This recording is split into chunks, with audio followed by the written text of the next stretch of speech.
আসসালামু আলাইকুম, easy education বাংলাদেশের পক্ষ থেকে আপনাদেরকে সকলকে স্বাগতম। কেমন আছেন? আশা করি সকলে ভালো আছেন। তো আমরা অনার্স থার্ড ইয়ারের কোয়ান্টাম মেকানিক্স 1 এর ধারাবাহিক ক্লাসগুলো চলছিল। সেই ধারাবাহিকতায় আজকে হচ্ছে কোয়ান্টাম মেকানিক্স এর চ্যাপ্টার 3 এর লেকচার 2 শ্রোডিঙ্গার তরঙ্গ সমীকরণ নিয়ে আমরা কিছু কথা বলবো। শ্রোডিঙ্গার তরঙ্গ সমীকরণ, শ্রোডিঙ্গার তরঙ্গ সমীকরণ চ্যাপ্টার 3 এর একমাত্রিক ক্ষেত্রে শ্রোডিঙ্গার তরঙ্গ সমীকরণ কি প্রতিপাদন করো সেটা নিয়ে আমরা আজকে লেকচারটা হচ্ছে সেটা নিয়ে। তাহলে আসলে আমরা সরাসরি প্রশ্নে চলে যাই।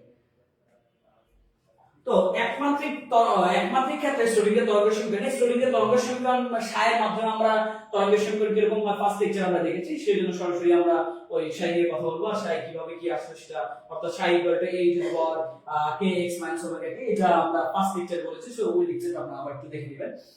তো সমাধান আসি, তরঙ্গ সৃষ্টির জন্য যে রাশি পর্যায়বৃত্ত পরিবর্তন ঘটবে সেটাই হলো তরঙ্গ অপেক্ষক সাই।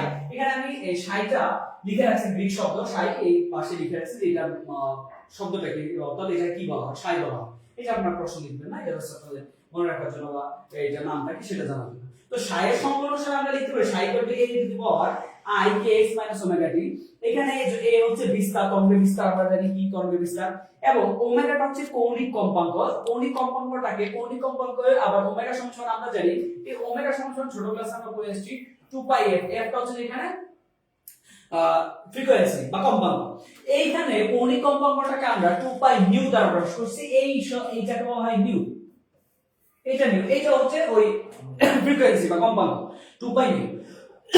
ওকে, দেন k টা হচ্ছে সঞ্চালন ধ্রুবক, যেটাকে 2 π k দ্বারা প্রকাশ করা হয়। 2 π k দ্বারা আমরা প্রকাশ করতে পারি। এখন আমরা এই আইনস্টাইনের ফটোতড়িৎ ক্রিয়া সূত্র থেকে আমরা একটা জিনিস লিখতে পারি, সেটা হচ্ছে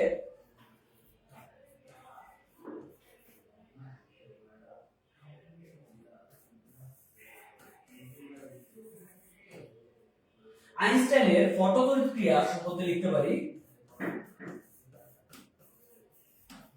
ফটোতড়িৎ ক্রিয়া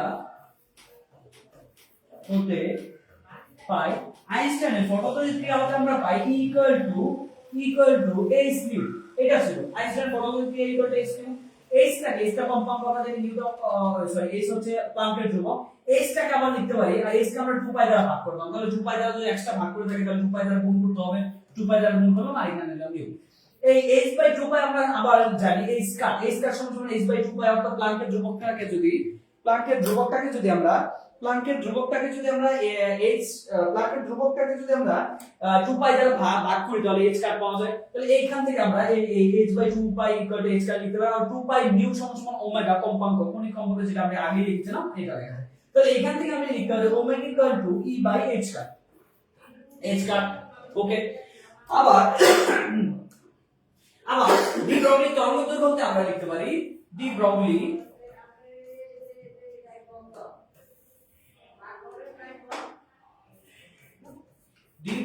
তরঙ্গ দৈর্ঘ্যতে আমরা লিখতে পারি ডি ব্রগলির তরঙ্গের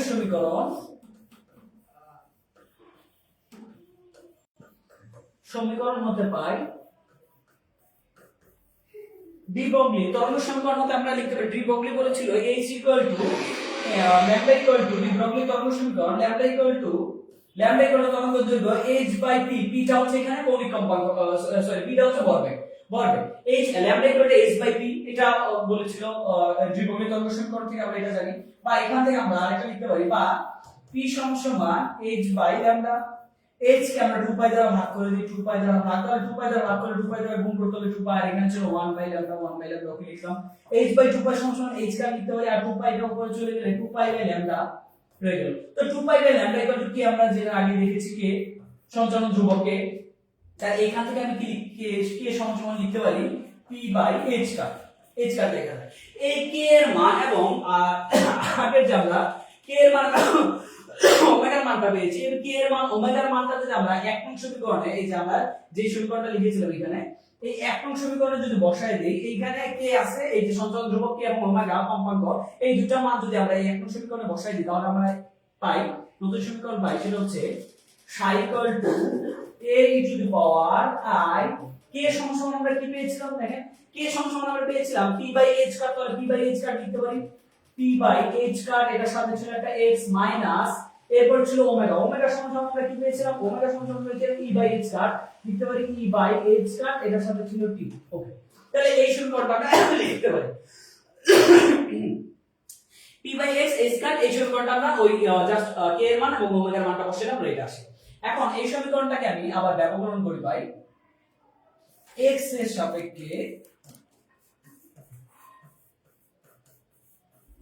সাপেক্ষে দুইবার ব্যাপককরণ করে পাই, ব্যাপককরণ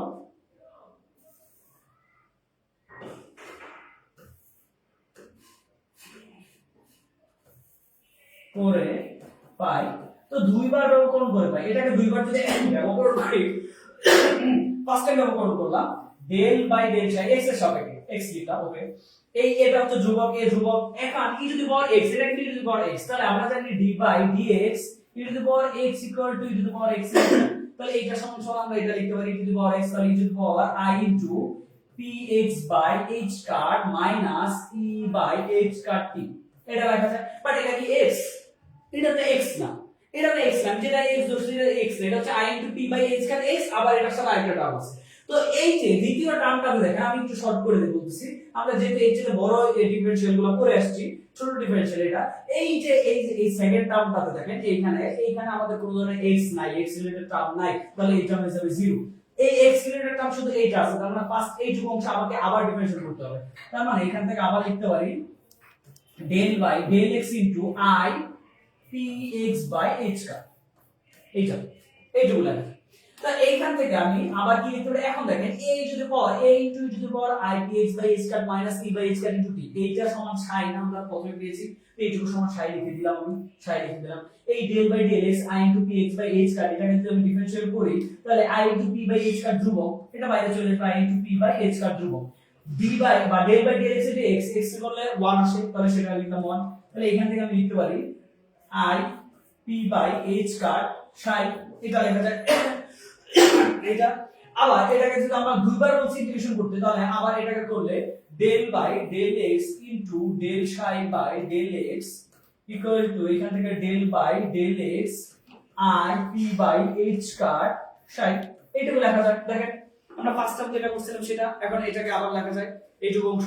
তাহলে এটাকে যদি আবার লিখি, এখন এখানে দেখেন x টা, এই x রিলেটেড বা x এর উপর নির্ভর করে শুধু সাই, আর এটা ধ্রুবক, তাহলে এই ধ্রুবকটা বাইরে চলে যাবে i into p by h cut del by del x, কেন না এই x এর সাথে কনজুগেট করতেছি, তাহলে x পদ বা x আছে এরকম পদগুলো শুধু সাইয়ের মধ্যে আছে, p by h cut i এর মধ্যে x নেই, তাহলে এটা বাইরে চলে যাবে, তাহলে i into p by h cut. এই যে del by del x into psi, এইটা সমান আমরা দেখেন এই যে আগের এতে পেয়েছিলাম এই অংশটুকু, এই অংশটুকু আমরা হয়েছে del by del psi into i p by h cut psi, এইটুকু। তাহলে এই অংশটুকু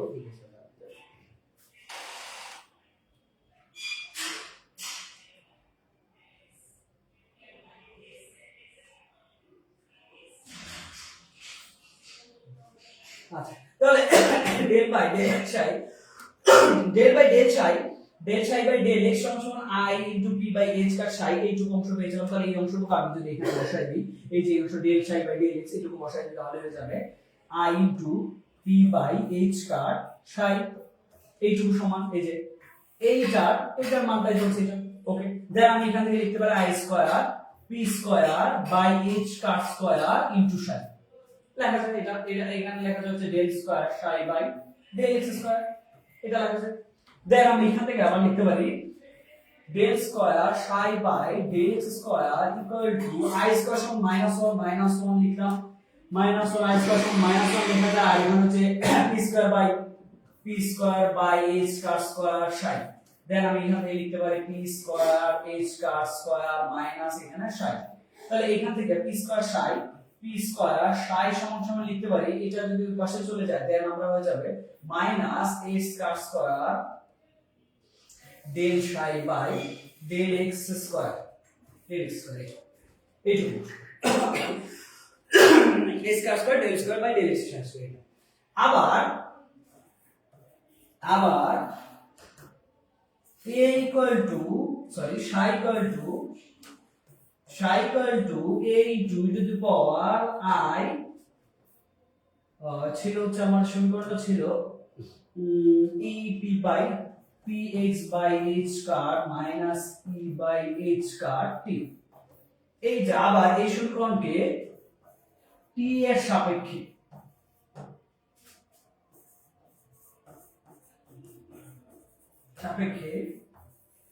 ব্যবকলন করে পাই। টি এর সাপেক্ষে এটাকে আমি ব্যবকলন করব, তাহলে টি এর সাপেক্ষে যদি আবার ব্যবকলন করি তাহলে আমরা এখান থেকে লিখতে পারি del psi by del T equal to a e to the power ওই অংশটুকু ই টু দি পাওয়ার x টা ওইটাই থেকে যাবে, তাহলে p বাই h কার x minus e by h কার t। তাহলে এইখানে এ তো ধ্রুবক ই টু দি পাওয়ার x এর বলে ই টু দি পাওয়ার x এর বাইরে এটা x না, এটা x না, এটা হচ্ছে p বাই h কার x মাইনাস e, তাহলে t এর সাপেক্ষে যদি করতেছি, এখন t এর সাপেক্ষে করলে এইটুকু অংশের মান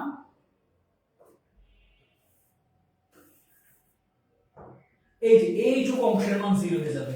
t এর সাপেক্ষে করলে এইটুকু অংশের মান আমার 0 হয়ে যাবে, 0 হয়ে গেলে এইটা থাকবে, তাহলে এখান থেকে del by del t minus i into e by h কার t এইটুকু। তাহলে এইটা সমান আমি লিখতে পারি সাই, আর এখানে হলো minus i e by h কার, আর t কে করলে 1 হয়, তাহলে এখান থেকে লিখতে পারি মাইনাস e বাই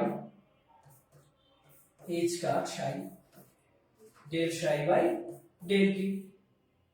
তাহলে এখান থেকে আবার লিখতে পারি বা e সাই ইকুয়াল টু, এখান থেকে আমি লিখতে পারি সেটা হচ্ছে মাইনাস h কার by i del psi by del t। এটা লেখা যায়, এটা লেখা যাবে, এটা লেখা যায়। তাহলে এইটাকে আমি দিলাম একটু সমীকরণ দিই আমরা, সাই হচ্ছে এই p বাই এই p স্কয়ার p ওভার সাই, এইটাকে দিলাম হচ্ছে 2 নং সমীকরণ, দেন আমি এইটাকে দিলাম 3 নং সমীকরণ, আমরা একটু সমীকরণ দিয়ে সাজাচ্ছি 3 নং সমীকরণ। আবার এখন যদি কোন একটি কণা যদি আলোর বেগের চেয়ে কম বেগে গতিশীল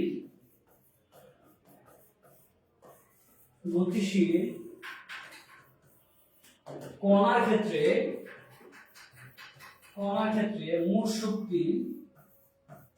মোট শক্তি কি দ্বারা প্রকাশ করলাম, মোট শক্তি ইকুয়াল টু কি লিখতে পারি, ইকুয়াল টু গতিশক্তি প্লাস বিয়োগ শক্তি, এটা লেখা যায়,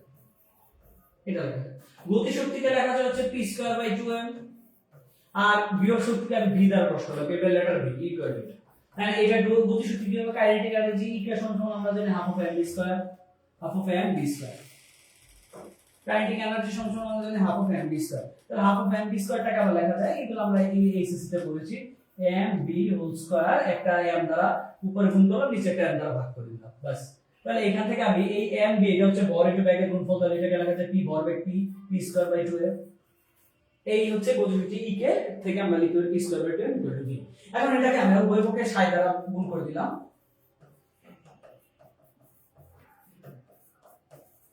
সাই দ্বারা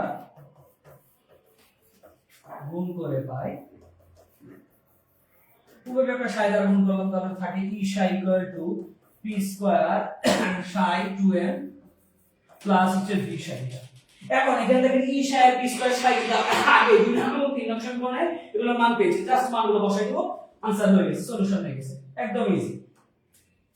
তাহলে 2 নং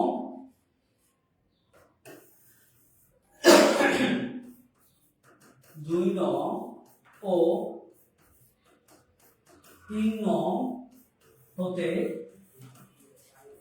মান বসিয়ে পাই, তাহলে কি বসানো ভাই, ই সাই সমান আমরা কি ছিল 2 নং সমীকরণ আমাদের কি ছিল, ই সাই সমান ছিল minus a square by i del psi by del theta, minus a square by t del psi by del t del psi by কি ছিল del psi by del t, আর এদিকে ছিল হচ্ছে আমাদের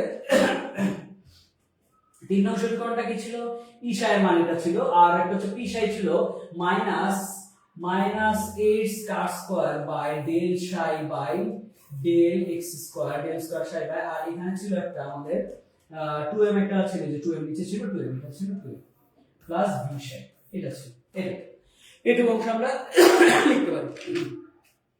এটুকু অংশ a square square by del psi by del t এটা লিখতে পারি। তাহলে বা এখান থেকে আবার লিখতে পারি এই i এই মাইনাস সমান সমান আমরা জানি i স্কয়ার সমান -1, এই -1 পরিবর্তে এটা লিখলাম, আর এখানে ছিল a square by t del psi by del t equal to minus 8 star square by 2a del square psi by del x square plus b psi। তাহলে এইখান থেকে আমি এই i স্কয়ার থেকে সরি এটা তো t না, এটা i t লিখছি, দুঃখিত, এখানে আবার i, কারণ এটা i ছিল, লিখে নিলাম পরে এটা i ছিল, তার i স্কয়ার i একটা চলে গেলে থাকে হচ্ছে শুধু i equal to a star del psi by del t equal to minus 8 star square by 2a del square psi by del x square plus b psi। এটাই হচ্ছে একমাত্রিক ক্ষেত্রে তরঙ্গের শ্রোডিঙ্গার তরঙ্গের সমীকরণ a square square by 2a del square psi by, এটাই হচ্ছে একমাত্রিক ইহাই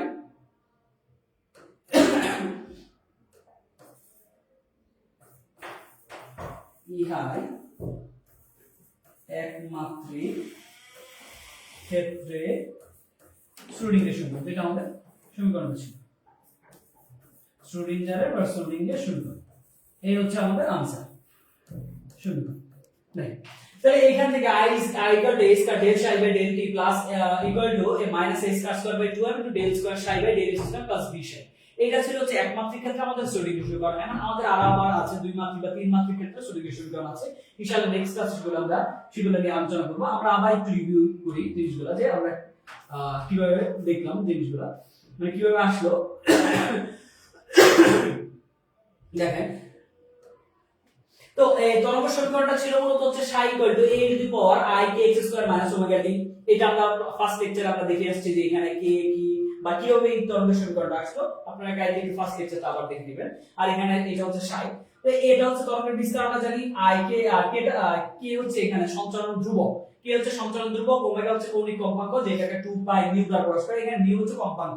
কারণ আমরা জানি এইচএসসি তে বা নিচের লেভেলে আমরা পড়েছি ওমেগা সমান 2 পাই f, এটা ছিল কম্পাঙ্ক, এই একটা ছিল কম্পাঙ্ক, সেই ক্ষেত্রে আমি এই সমীকরণের কম্পাঙ্ক ধরে নিলাম নিউ, এই কম্পাঙ্কটাকে আমরা নিউ ধরে নিলাম। তাহলে আবার কি এটা হচ্ছে সঞ্চালন ধ্রুবক, এটাকে আবার লেখা যায় 2 পাই বাই k সঞ্চালন ধ্রুবক, কারণ আইনস্টাইন সমীকরণ থেকে আমরা জানি ইকুয়াল টু h নিউ, এই নিউটা হচ্ছে কম্পাঙ্ক, আইনস্টাইন থেকে আমরা যেটা জানি এই h কে 2 পাই দ্বারা ভাগ করে দিলাম, ভাগ করে আমরা h কাট নিয়ে আসলাম। এটা করার কারণ হচ্ছে আমাদের এই যে প্রথম সমীকরণে দেখেন k ধ্রুবক, k এবং ওমেগা, এই k এবং ওমেগার মান দুইটা আমরা বসাইতে পারলে এই সমীকরণটা আমাদের হয়ে যাবে একমাত্রিক ক্ষেত্রে সমীকরণটা। কি ধারা k এবং ওমেগার যে দুইটা মান আমরা যদি এই k এর মান এবং ওমেগার মান দুইটাকে আমরা যে কোনো ভাবে এখানে স্থাপন করতে পারি, তাহলে আমাদের সমীকরণটা প্রমাণ হয়ে যাবে। এইজন্য k এর ওমেগার মানটা নেওয়ার জন্য আমি আইনস্টাইন সমীকরণ ইউজ করলাম, এবং k এর মান বের করার জন্য আমি দ্বিবর্গীয় তরঙ্গ সমীকরণটা আমি নিলাম, সেখান থেকে আমরা k এর মানটা পেলাম, আর আইনস্টাইন থেকে আমরা ওমেগার মান পেলাম। এই দুইটা মান আমরা জাস্ট ওই সমীকরণে বসাই দিলাম আমরা তরঙ্গের মধ্যে সমীকরণটা পেয়ে গেলাম। এইখান থেকে এই সমীকরণ থেকে আমি x এর সাপেক্ষে দুইবার সমাকলন করলাম, দুইবার সমাকলন করলে আমরা এটা দুইবার সমাকলন করার পরে আমরা মানটা পেলাম হচ্ছে দুইবার সমাকলন করার পরে আমরা মান পেলাম p স্কয়ার psi এর মানটা কি আসে সেটা আমরা দেখলাম। আবার ওই সমীকরণটা অর্থাৎ শ্রোডিঙ্গার সমীকরণ যেটা ছিল psi equal to a to the power i px by a square minus e by h square t, এটাকে t এর সাপেক্ষে ব্যবকলন করলাম। আবার t এর সাপেক্ষে ব্যবকলন করলে যে সমীকরণটা আমরা যে সেটা হচ্ছে e equal to e psi equal to minus a square by i into del psi by del t। এখন একটা কণার ক্ষেত্রে আমরা একটা কণা বিবেচনা করলাম, যে কণাটা আলোর বেগের চেয়ে কম বেগে গতিশীল, কারণ আলোর বেগে যদি গতিশীল হয়ে যায় তাহলে আইনস্টাইন সমীকরণ ইকুয়াল টু mc স্কয়ার মেনে চলবে। তাহলে এই ক্ষেত্রে আমরা আলোর বেগের চেয়ে কম বেগে যদি গতিশীল হয় তাহলে দুইটা শক্তি থাকবে, একটা হচ্ছে গতি শক্তি থাকবে, একটা বিভব শক্তি থাকবে। গতি শক্তিকে আমরা লিখতে পারি p square by 2m। p square by 2m কিভাবে আসলো যদি আমরা অনেক ছোট ক্লাসে দেখেছি, আবার একটু দেখিয়ে দিলাম। e K equal to half m square, এখানে m দ্বারা নিচে একটা m দ্বারা উপরে একটা m দ্বারা ভাগ গুণ করলাম, তাহলে m দ্বারা উপরে গুণ করলে আমাকে নিচে একটা m দ্বারা ভাগ করতে হবে যাতে m m এ অর্থাৎ ব্যালেন্স ঠিক থাকে, m m এ কাটা যায়। তাহলে m b এর m হচ্ছে বর আর b হচ্ছে বেগ, তাহলে বর বেগের গুণফলটাকে p দ্বারা আমরা লিখতে পারি p আর নিচে 2m। এইভাবে আমরা p স্কয়ার বাই 2m সমীকরণটা পেলাম, আর বিভব শক্তিকে আমরা v দ্বারা প্রকাশ করলাম। এখন উভয় পক্ষে সাই দ্বারা গুণ করে দিলাম, তরঙ্গ অপেক্ষক সাই দ্বারা গুণ করলে এই ই সাইয়ের মানটা আমরা পেয়েছি একটু আগে, আবার পি স্কয়ার সাইয়ের মানটা আমরা পেয়েছি। বাস ই সাইয়ের মান আর পি সাইয়ের মানটা আমরা বসিয়ে দিলে আমাদের সেই কাঙ্ক্ষিত একমাত্রিক ক্ষেত্রে শ্রোডিঙ্গার তরঙ্গ সমীকরণটা পেয়ে গেলাম। তাহলে এই ছিল আজকের ক্লাস। ইনশাআল্লাহ আশা করি বুঝতে পারছেন। যদি কোথাও সমস্যা আমাদের কমেন্ট করবেন, জানাতে আমাদের মেসেজ করবেন, ইনশাআল্লাহ আমরা সেইভাবে উত্তর দেওয়ার চেষ্টা করব। তো আজকের ক্লাসটা এই পর্যন্তই। ইনশাআল্লাহ নেক্সট ক্লাসে আবার দেখা হবে। আসসালামু আলাইকুম।